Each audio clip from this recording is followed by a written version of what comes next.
আসসালামু আলাইকুম প্রিয় দর্শক, আপনারা যে যেখান থেকে আমার ভিডিও দেখছেন সবাইকে আজকে নতুন রেসিপি দেখার আমন্ত্রণ জানাচ্ছি। আশা করি সবাই ভালো আছেন। আমি আলহামদুলিল্লাহ ভালো আছি। সবজি খেতে বাচ্চারা একদমই পছন্দ করে না, তাই আজকের এই শীতের সবজি দিয়ে একদম নতুন স্বাদে পুর ভরা এই নাস্তাটা বানান, তাহলে তারা বারবার খেতে চাইবে।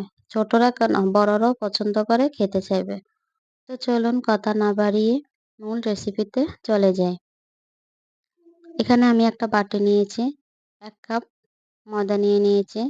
আপনারা আটাও ব্যবহার করতে পারেন, কোনো সমস্যা নেই। স্বাদমতো লবণ দিয়ে দিয়েছি, ফ্লেভারের জন্য একটু কালো জিরা ব্যবহার করেছি। এটাকে আমি ময়দার সাথে ভালোভাবে মিশিয়ে নেব। দিয়ে দিলাম রান্নার রেগুলার তেল ২ চামচের মতো।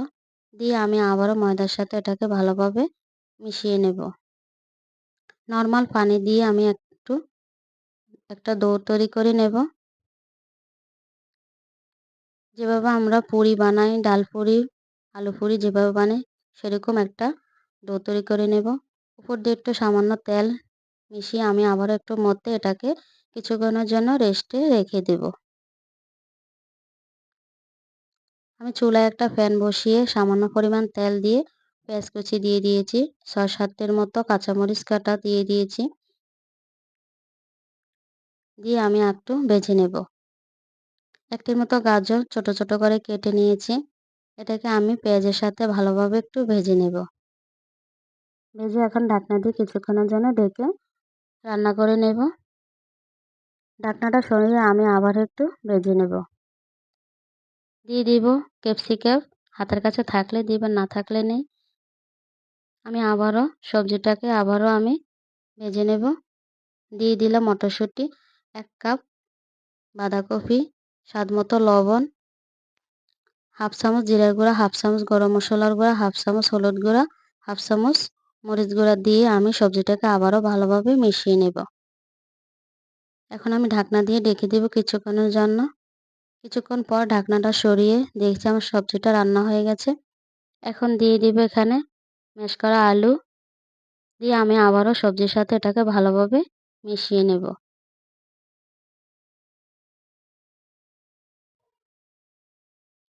দিয়ে দিব পেঁয়াজের কলি। দিয়ে আমি আবারও একটু ভালোভাবে নেড়েচেড়ে মিশিয়ে নেব। দিয়ে দিলাম ধনেপাতা কুচি। দিয়ে আমি এটাকে ভালোভাবে নাড়ি চাড়িয়ে উঠিয়ে নেব। আমার পুরটা একদমই রেডি হয়ে গেছে। এটাকে আমি এখন সাইডে রেখে দেব। আমি আবারও ফিরে আসছি। আমার ডোটা একদম স্মুথ হয়ে গেছে। এখন এটাকে আমি ভালোভাবে একটু মথে নেব। মথে এখান থেকে আমি ৪টির মতো লেচি কেটে নেব। আমার ৪টি লেচি কাটা হয়ে গেছে। এখানে আমি কর্নফ্লাওয়ার আগে থেকে একটা পেস্ট করে নিয়েছি, নর্মাল তেল দিয়ে আমি এখানে কর্নফ্লাওয়ার গুলিয়ে নিয়েছি। এখান থেকে একটা লিচি নিয়ে আমি একদম পাতলা করে একটা রুটি বেলে নিয়েছি। আপনারা যতটুকু সম্ভব আরও পাতলা করে রুটি বেলে নেবেন। এখন কর্নফ্লাওয়ার পেস্টটা উপর দিয়ে আমি একটু ছড়িয়ে ছিটিয়ে দিয়েছি। এখানে বোঝানোর মতো কিছুই নেই, আপনারা ভিডিওতে দেখতে পাচ্ছেন আমি কীভাবে কাজটা করতেছি। উপর দিয়ে আবারও কর্নফ্লাওয়ার পেস্টটা দিয়ে আমি হাত দিয়ে একটু ছড়িয়ে ছিটিয়ে দিয়েছি। উপর দিয়ে একটু আমি কর্নফ্লাওয়ার ছিটিয়ে দিয়েছি। দিয়ে এটাকে আমি একটু আলতো হাতে একটু চেপে চেপে দিয়েছি। এখন একটা বেলনা দিয়ে এটাকে আমি হালকাভাবে একটু বেলে নেব। বেশি চাপ দিয়ে বেলা যাবে না। উপর দিয়ে আমি আবারও কর্নফ্লাওয়ার পেস্টটা দিয়ে দিয়েছি।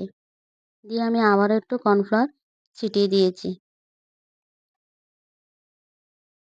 এখন এটাকে রোলের মতো চেপে চেপে একটা রোল তৈরি করে নেব। কোনো ফাঁকা থাকা যাবে না। এটাকে একদম ঠাসা করে রোল করে নিতে হবে। চারিদিক দিয়ে আমি একটু চেপে চেপে দিয়েছি। এখন একটা ছুরি দিয়ে এটাকে আমি ২ ভাগ করে নেব। দেখতেই পাচ্ছেন আমার ভিতরে লেয়ারগুলো কতটা সুন্দর হয়ে এসেছে। এখন আমি ছোট্ট একটা রুটি বেলে নেব।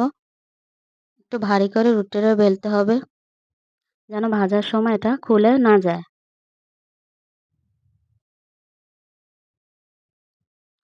আমার রুটি বেলা হয়ে গেছে। আমি আগে থেকে যে পুরটা রেডি করে রেখেছি, সে পুরটা এখন এটা দিয়ে আমি একটা মুড়িয়ে নেব। যেভাবে আমরা ডালটা দিয়ে মুড়িয়ে নিই, ঠিক সেভাবে এটাকে মুড়িয়ে নেব, যাতে তেলে ভাজলে এটা যাতে খুলে না যায়।